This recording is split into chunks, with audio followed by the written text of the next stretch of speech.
구원의 하나님, 주님은 이스라엘 백성들에게 요단강 바닥에 12돌을 가져오라 하심으로써 이스라엘 자녀들이 하나님께서 베푸신 구원의 기쁨을 알기 바라셨습니다.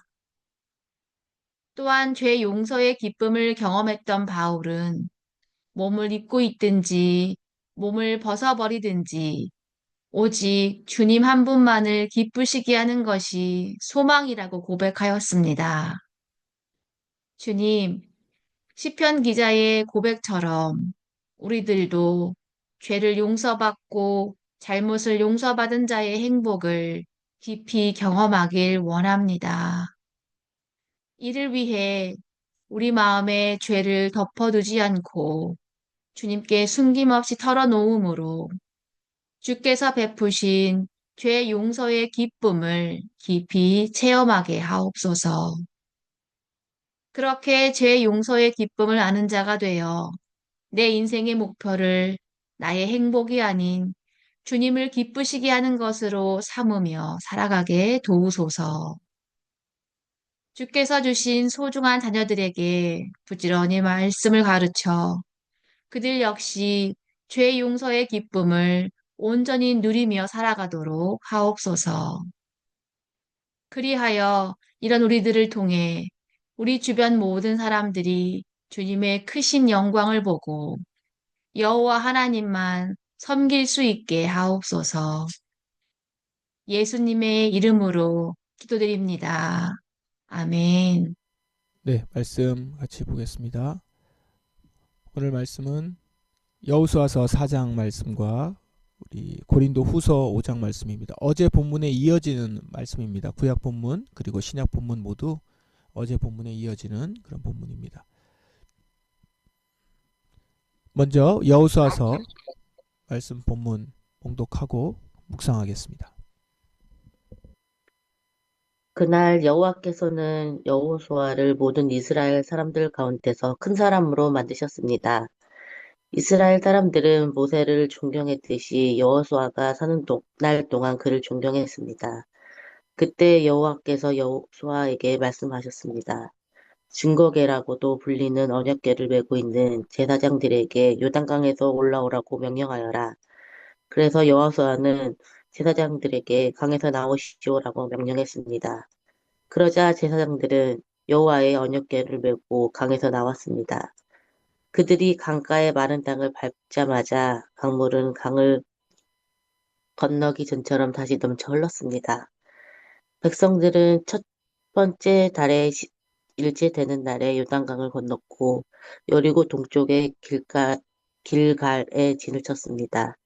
여호수아는 요단강에서 준 돌 12개를 길갈에 세웠습니다. 여호수아는 이스라엘 사람들에게 이렇게 말했습니다. 훗날 여러분의 자녀가 아버지에게 이 돌들은 무슨 돌이지요? 라고 물으면 그들에게 이렇게 말해 주시오. 이스라엘은 마른 땅을 밟으며 요단강을 건넜다. 너희 하나님 여호와께서 강물이 흐르는 것을 멈추게 하셨고 백성이 강을 다 건널 때까지 강물은 말라 있었다. 여호와께서는 홍해에서 하셨던 일과 똑같은 일을 요단강에서도 하셨다. 주께서 홍해의 물을 멈추게 하셨기 때문에 우리가 건널 수 있었다. 여호와께서는 이 일을 행하신 것은 땅 위의 모든 사람들이 주께서 큰 능력을 가지고 계신 분임을 알게 하기 위함이다. 또한 너희들이 언제나 여호와 하나님을 섬기도록 하기 위해서이다. 아멘. 같이 말씀 보겠습니다. 오늘 여호수아서 말씀 어제 본문에 이어지는 본문입니다. 여호수아를 중심으로 이제 가나안 땅에 들어가고 있죠. 근데 이제 14절 이렇게 시작합니다. 여호수아에 대한 평가인데요. 그날 여호와께서는 여호수아를 모든 이스라엘 사람들 가운데서 큰 사람으로 만드셨습니다. 이스라엘 사람들은 모세를 존경했듯이 여호수아가 사는 날 동안 그를 존경했습니다. 요즘 우리나라 상황을 보다 보니까 모세와 여호수아와 같은 지도자를 만날 수 있었던 이스라엘이 참 부럽다 생각이 좀 들었습니다. 우리나라에도 시민들이 존경할 수 있는 큰 사람이 지도자로 세워지기를 간절히 바랍니다. 요단강을 건넌 이스라엘 백성들은 가나안 동편에 진을 쳤고 여호수아는 요단강에서 주운 12개의 돌을 길갈에 세웁니다. 우리가 어제 보았던 본문에서 하나님이 각 지파별로 돌을 메어서 가져오라고 했었죠. 그 돌입니다. 그 돌 12개를 기념비로 길갈에 세운 것이죠. 여호수아는 이 돌들을 세워놓고 백성들에게 말합니다. 그것이 이제 21절부터 24절까지인데 중간에 지나가면서 제가 한번 읽겠습니다. 21절 훗날 여러분의 자녀가 아버지에게 이 돌들은 무슨 돌이지요? 라고 물으면 그들에게 이렇게 말해 주시오. 이스라엘은 마른 땅을 밟으며 요단강을 건넜다. 그리고서 23절에 쭉 이야기를 하고요. 24절 여호와께서 이 일을 행하신 것은 땅 위의 모든 사람들이 주께서 큰 능력을 가지고 계신 분임을 알게 하기 위함이다. 또한 너희들이 언제나 여호와 하나님을 섬기도록 하기 위해서이다. 돌을 세운 의미, 12개의 돌을 길갈에 세운 의미를 이렇게 정리해 볼 수 있습니다. 첫째, 이스라엘 후손들의 기억을 잃지 않게 하기 위해서입니다. 어떤 기억입니까? 자신들을 구원하신 여호와 하나님의 위대한 손길, 그것을 잊지 않도록 하기 위함이다 라는 겁니다. 그래서 여호와 하나님만을 섬기도록 하기 위함이다. 둘째, 자손들에게 하나님은 우리 민족을 죄에서 구원하시고 용서하신 분임을 가르치기 위함입니다. 그래서 우리를 통해 땅 위의 모든 사람들이 주님이 큰 능력을 가지신 분임을 알게 하도록 하기 위함이다 라는 것입니다. 본문은 하나님께서 당신이 구원하신 그 뜻과 그 이유를 당신의 백성이 기억하는 것이 얼마나 중요한 건지, 하나님께서 그걸 얼마나 중요하게 여기시는지를 알려줍니다. 그리고 단지 지금 이스라엘만이 아니라 자자손손 이 기억을 잊지 않고 가는 것도 중요하다는 것도 말씀하고 있습니다. 또한 그것은 궁극적으로 모든 열방이, 모든 민족이 이 하나님을 알게 하는데 있어서 이스라엘을 먼저 세우셨다는 택하심의 목적을 알려주시는 것이기도 합니다. 한편 오늘 말씀을 통해서 우리는 자녀들에게 신앙을 교육하는 주체가 부모임을 다시 한번 확인할 수 있습니다. 당시에 제사장이나 지파의 학교를 세워서 그들에게 하나님 말씀을 가르치도록 하신 것이 아니라 아버지가 자녀에게, 즉 부모가 자녀에게 하나님에 대해서 가르쳐야 할 책임이 있다라는 것을 보여주고 있습니다.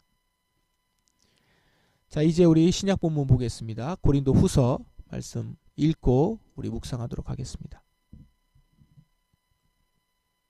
그러므로 우리는 늘 마음이 든든합니다. 우리가 몸을 입고 사는 동안에는 주님으로부터 떨어져 있다는 것을 알고 있지만 사실 우리는 믿음으로 사는 것이지 보는 것으로 사는 것이 아닙니다. 우리는 마음이 든든합니다. 하지만 우리는 몸을 떠나 주님과 함께 살기를 더 원합니다. 그러므로 우리가 몸을 입고 있든지 몸을 벗어버리든지 주님을 기쁘시게 하는 것이 우리의 소망입니다. 우리는 모두 그리스도의 심판대 앞에 서야 합니다. 각 사람은 몸을 입고 사는 동안 행한 선한 일이나 악한 일이나 자기가 행한 행위대로 거기에 알맞는 보응을 받게 될 것입니다. 우리는 주님이 두려운 분이시라는 것을 잘 알고 있기 때문에 사람들을 설득하려고 합니다. 하나님께서는 우리가 어떤 사람인지를 알고 계십니다. 우리가 바라는 것은 여러분도 우리가 어떤 사람인지를 아셨으면 하는 것입니다.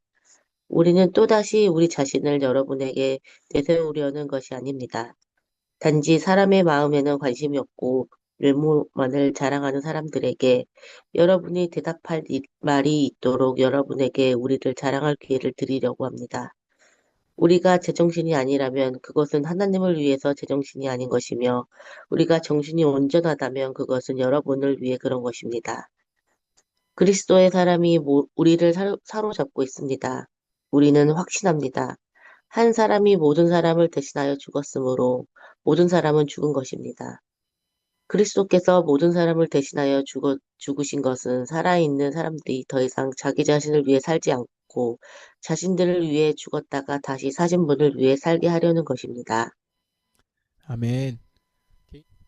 우리 같이 말씀을 보겠습니다. 고린도 후서 5장 6절부터 15절입니다. 신약 본문도 어제 본문에 이어지는 본문이죠. 바울은 계속해서 하나님께 용서받은 자가 그 기쁨을 가지고 이 세상을 살아가고 있음을 고백하면서 고린도 교인들에게도 이 삶을 권면합니다. 바울은 자신이 이 땅에서 육신을 입고 살고 있지만 이 육신을 떠나서 주님과 함께 살 날을 고대하며 살아간다, 이렇게 말하죠. 9절 보시면 우리가 몸을 입고 있든지 몸을 벗어버리든지 주님을 기쁘시게 하는 것이 우리의 소망입니다, 이렇게 고백합니다. 이것은 우리가 장차 그리스도의 심판대 앞에 서야 하는 자들이고 하나님께 그 행한 행위대로 보응을 받을 것이기 때문에 그렇습니다. 그러나 단지 행위대로 받는 보응 때문만은 아닙니다. 무엇보다 사도 바울이 주님을 기쁘시게 하며 살아가는 이유는 14절, 그리스도의 사랑이 우리를 사로잡고 있습니다, 이 때문입니다. 한 사람이 모든 사람을 대신하여 죽었으므로 모든 사람이 죽은 것입니다. 예수 그리스도를 통해서 자신이 살게 되었다는 것이 주님이 내게 얼마나 큰 사랑을 준 것인지를 깨닫게 되면서 그 사랑에 사로잡혔기 때문이라는 것이죠. 이렇게 사랑에 사로잡히게 되니 이제 자신을 위해 살지 않고 나를 위해 죽었다가 다시 사신 분을 위해서 살게 되더라라는 거죠. 그 사랑에 감격하여 그 사랑을 준 분을 위해서 살아가는 존재가 되었다라는 것입니다. 이것을 고백하며 이것을 전하며 고린도 교인들에게도 성도들에게도 동일한 그 사랑의 감격과 사로잡힘이 있기를 바라며 사도 바울은 글을 쓰고 있습니다. 두 본문을 용서받은 기쁨이라는 주제로 한번 종합을 해봅시다. 여호수아가 요단 강바닥에 있던 12돌을 취해서 길갈에 세운 이유는 이스라엘 후손들이 자기 민족을 구원하신 여호와의 위대하심을 알고 언제나 그분만을 섬기게 하기 위함이었습니다. 이처럼 그리스도의 십자가가 우리 앞에 세워진 이유는 그리스도께서 우리를 정말 사랑하여 우리를 대신 죽으셨음을 알고 주님 한 분을 기쁘시게 하는 삶을 살기 위함입니다. 바울은 이 그리스도의 사랑에 사로잡혔다고 고백합니다. 그리고 이렇게 그리스도를 통해 죄 용서의 기쁨을 알게 된 바울의 유일한 소망은 주님을 한 분을 기쁘시게 하는 것이 되었습니다. 하나님은 이런 구원의 기쁜 소식이 대대로 이어져서 기억되기를 원하십니다. 그리고 그렇게 기억을 이어가는 일을 부모에게 맡기셨습니다. 자녀들은 부모에게서 하나님의 위대하심을 들을 수 있어요. 자녀들에게 하나님이 행하신 구원의 기쁜 소식을 들려줄 이들은 그 부모입니다. 교회나 주일학교가 아니라 부모가 그 통로라는 것이죠. 그러므로 부모는 자녀에게 하나님의 위대하심을 그리고 죄로부터 용서받음의 기쁨을 잘 가르치고 소개하고 전수해야 합니다. 여러분, 저와 우리는 이 죄의 강에 빠져서 죽을 자들이었습니다. 그러나 거기서부터 구원받은 자들입니다. 우리는 그리스도의 사랑에 사로잡혀 용서받고 기쁨을 누릴 수 있습니다. 그리고 이제 이 사랑과 기쁨을 우리 자녀들과 후손들에게도 전해야 합니다. 무엇을 전합니까? 하나님이 얼마나 위대한 일을 우리에게 행하셨는지, 나를 얼마나 사랑하셨고 얼마만큼 오래 참고 용서하셨는지,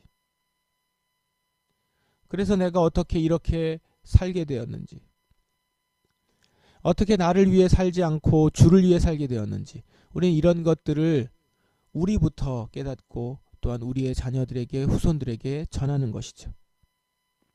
더불어 우리 모두는 장차 그리스도의 심판대 앞에 서서 각자가 이 땅에서 행한 행위대로 보응을 받게 되는 자임도 우리는 깊이 깨닫고 또한 전해야 할 것입니다. 이 사순절 기간 우리에게 세워진 십자가를 보면서 우리는 자녀들과 함께 주님이 행하신 일, 그분의 사랑을 나눌 수 있는 그 시간이 되기를 바랍니다. 그래서 가정 안에서부터 용서받은 자로서의 기쁨을 누리고 그리스도의 사랑에 우리가 사로잡힌 가정임을 그 감격을 같이 누릴 수 있기를 바랍니다. 그리고 이를 통해서 이제는 다른 사람들 또한 우리의 모든 민족들이 모든 사람들이 주님이 우리의 하나님이심을 이 모든 일들을 행하실 수 있는 능력의 하나님이심을 다 알 수 있도록 또한 전하는 가정이 되기를 원합니다. 우리 앞에 세워진 그 길갈의 돌들처럼 십자가가 세워져 있고 그 십자가를 바라보면서 우리는 그리스도의 사랑을 오늘도 확인하고 또한 그 사랑을 가정 안에서 함께 나누며 함께 주의 복음을 전하는 자들로 세워지기를 간절히 바랍니다. 우리 교회가 우리 각 가정이 그렇게 되기를 주님의 이름으로 축원합니다. 함께 기도하겠습니다. 오늘 우리에게 주신 십자가를 바라보십시다. 그 십자가의 사랑이 얼마나 큰지를 오늘도 보기를 원합니다. 하나님이 내게 얼마나 위대한 일을 행하셨는지, 나를 얼마나 사랑하셨고 나를 얼마나 오래 참으시며 용서하셨는지, 그리고 그 안에서 내가 어떻게 살게 되었는지 우리가 돌아보며 용서받음 그 기쁨을 회복하기를 원합니다. 또한 그거를 우리의 자녀들과 나누며 가정에서부터 그리스도의 사랑으로 굳건하게 맺어지는 우리가 되기를 원합니다. 이렇게 기도하며 나아가십시다. 기도하겠습니다.